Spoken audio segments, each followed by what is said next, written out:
Bismillahirrahmanirrahim. Assalamu alaikum dear students. Today we are going to discuss our next topic, auto-ionization of water from chapter number 2, acid, bases and salts. Auto-ionization of water is also known as self-ionization of water. इसमें basically हम water की ionization को discuss करेंगे. Water जो है वो at room temperature 25 Celsius, it is a standard room temperature. Electrical conductivity हमें ये बताती है कि pure water is a weak electrolyte. It means that जब कभी high voltage electric current पास किया जाए तो वाटर के मालिक्यूल आसानी से अपने रिस्पेक्टिव आयंस में कन्वर्ट हो जाते हैं. लेकिन यही जो है फिनोमेनन टेक प्लेस होता है किस वक्त एट रूम टेम्परेचर, और इसमें वाटर बगैर किसी external supply of the current के खुद बहुत कन्वर्ट हो जाता है आयंस में. आप यहाँ पे डायग्राम में देख सकते हैं, ये एक वाटर मॉलिक्यूल शो किया गया है. जब वाटर का ये मॉलिक्यूल सेल्फ आयोनाइजेशन प्रोसेस से गुजरता है, मीन टू से ये खुद बहुत आयोनाइज होता है, तो ये दो आयंस बनाएगा जो ऑपोजिटली चार्ज आयंस होंगे, hydroxyl ion with negative charge and hydrogen ion with positive charge. चूँकि ये जो आयोनाइजेशन है ये बहुत ही मतलब आप कह सकते हैं वीक होती है. इसमें जो आयंस बनते हैं वो रेडिली दोबारा से आपस से मिल के वाटर मॉलिक्यूल में दोबारा से कन्वर्ट हो जाते हैं, और वाटर की जो टोटल कंसंट्रेशन है उसके ऊपर कोई असर या फ़र्क नहीं पड़ता. क्योंकि वाटर इसमें खुद बहुत आयोनाइज हो जाता है, इसलिए इसको सेल्फ आयोनाइजेशन ऑफ वाटर भी कहा जाता है. मज़ीद इसको हम समझ सकते हैं कि वाटर जब आयोनाइज होगा तो वो पॉजिटिव आयन और नेगेटिव आयन में कन्वर्ट हो जाता है. अगर हम इसका इक्विलिब्रियम कांस्टेंट लिखें, Kc लिखें, तो हम ये चीज़ हमारे सामने आती है कि वाटर जो है Kc is equals to product concentration of product divided by concentration of reactant. इस डायग्राम में स्टूडेंट्स आप देख सकते हैं कि H2O जो है ये रिएक्टेंट है और हाइड्रोजन आयन, हाइड्रोक्सिल आयन ये दोनों प्रोडक्ट हैं. इसलिए जब हम Kc लिखते हैं तो Kc जो है ये बेसिकली हमारे पास रेशो है between the concentration of the products and concentration of the products of the reactants.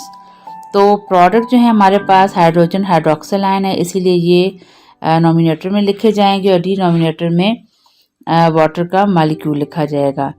क्योंकि वाटर की जो ऑटो आयोनाइजेशन जो है वाटर की, उसमें ऑलमोस्ट वाटर की कंसंट्रेशन कांस्टेंट होती है, तो इसलिए अबव इक्वेशन को हम लिख सकते हैं Kc dot water molecule is equal to its ionic product, और Kc with water in standard way it is equal to the Kw which is known as the water dissociation constant.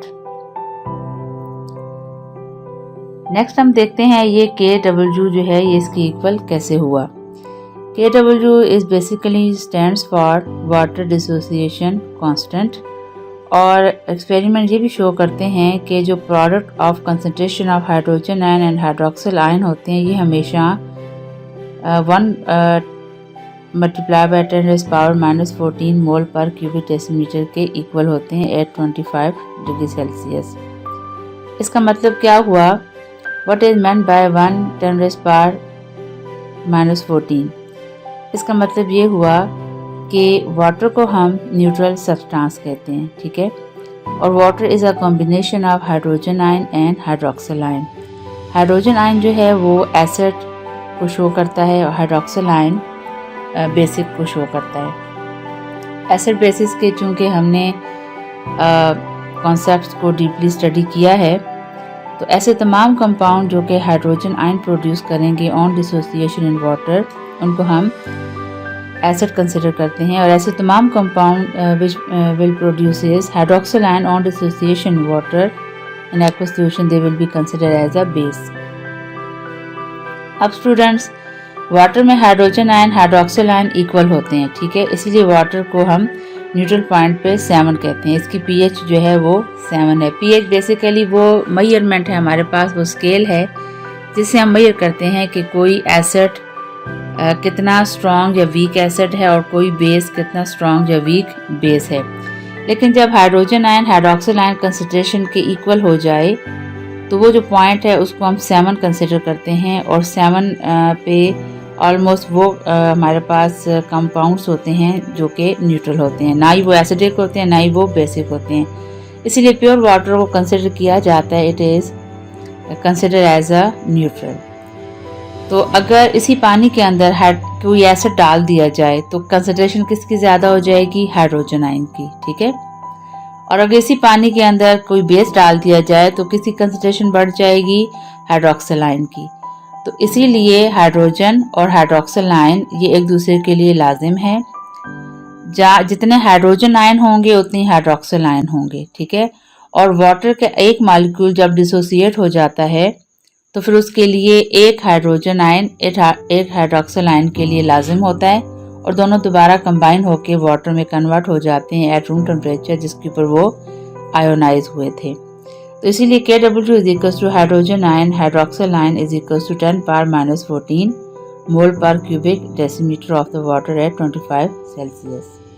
तो यहाँ 10 power minus 14 अब आपको समझ आ गई होगी students कि 10 power minus 7 किसके लिए? हाइड्रोजन आयन के लिए, और 10 पावर माइनस 7 हाइड्रोक्सिल आयन के लिए। दोनों को कंबाइन किया जाए तो 10 पावर माइनस 14 बनता है। अब हम इस चीज़ को प्रूव करते हैं। नेक्स्ट हम देखते हैं कि hydrogen ion, as you know that hydrogen ion and hydroxyl ion ये जो प्रोडक्ट है ये किसके बराबर है? 10 पावर माइनस 14 के। अब हाइड्रोजन आयन जो है वो किसके बराबर है? Hydroxyl ion. इसका मतलब क्या है कि एक हाइड्रोजन आयन के लिए लाजमी तौर पर एक हाइड्रोक्सिल आयन का होना ज़रूरी है, और ऐसा होता भी है। तो हाइड्रोजन आयन की जो है अगर वो हाइड्रोक्सिल आयन के इक्वल होता है तो जहाँ पे जो हाइड्रोजन आयन की जो वैल्यू है हाइड्रोक्सिल आयन को कंसिडर करके वो हम पुट कर सकते हैं ऊपर फर्स्ट इक्वेशन में, जहाँ पे हमने प्रोडक्ट लिखा, प्रोडक्ट ऑफ द प्रोडक्ट को लिखा हाइड्रोजन आयन और hydroxyl ion is equal to 10 power minus 14। इसी में आप हाइड्रोक्सिल आयन की जगह आप हाइड्रोजन आयन को पुट कर दें तो ये क्या हो जाएगा? स्क्वायर हो जाएगा हाइड्रोजन आयंस का, और ये इज इक्वल हो जाएगा 10 पावर माइनस 14 के। जब इसका स्क्वायर रूट लिया जाएगा तो हाइड्रोजन आयन का स्क्वायर रूट हमें हाइड्रोजन आयन दे देगा, और 10 पावर माइनस 14 जो है ये हमें देगा 10 पावर माइनस 7 में ये कन्वर्ट हो जाएगा। इसी चीज़ को आगे हम देखते हैं हाइड्रोक्सिल आयन के लिए। इसी तरह हाइड्रोक्सिल आयन जो है वो भी किसके इक्वल है? 10 पावर माइनस 7 के। मीन टू से अगर हाइड्रोजन आयन हाइड्रोक्सिल आयन दोनों का प्रोडक्ट 10 पावर माइनस 14 के इक्वल है, और हाइड्रोजन आयन कंसंट्रेशन जो भी हमने पीछे प्रूव भी की 10 पावर माइनस 14 के इक्वल है, तो hydroxyl ion it's also will be equal to the 10 power minus 7। तो hydrogen ion is equal to 10 power minus 7 it's a molar solution, and hydroxyl ion is equal to 10 power minus 7 1 molar solution की बात हो रही है। तो Kw is equal to hydrogen ion hydroxyl ion concentration. तो अब इस इक्वेशन में हम हाइड्रोजन आयन कंसंट्रेशन की वैल्यू को भी पुट करेंगे जो कि 10 पावर माइनस 7 है, और हाइड्रोक्सिल आयन कंसंट्रेशन को भी पुट करेंगे जो 10 पावर माइनस 7 है। तो हमारे पास फाइनल इक्वेशन की वैल्यू क्या होगी? 1 into 10 rays power minus 14 molar square.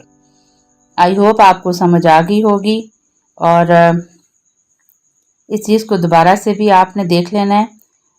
अगर आपको किसी किस्म की कन्फ्यूजन है तो आप मुझसे डिस्कस कर सकते हैं। नेक्स्ट टॉपिक जो है वो हमारा पीएच स्केल के ऊपर है, जहाँ हम ये डिस्कस करेंगे कि पीएच स्केल क्या होता है, कैसे ये एसिड सॉल्यूशंस और बेसिक सॉल्यूशंस को मेजर करने के लिए यूज़ किया जाता है। टिल देन अल्लाह हाफिज़।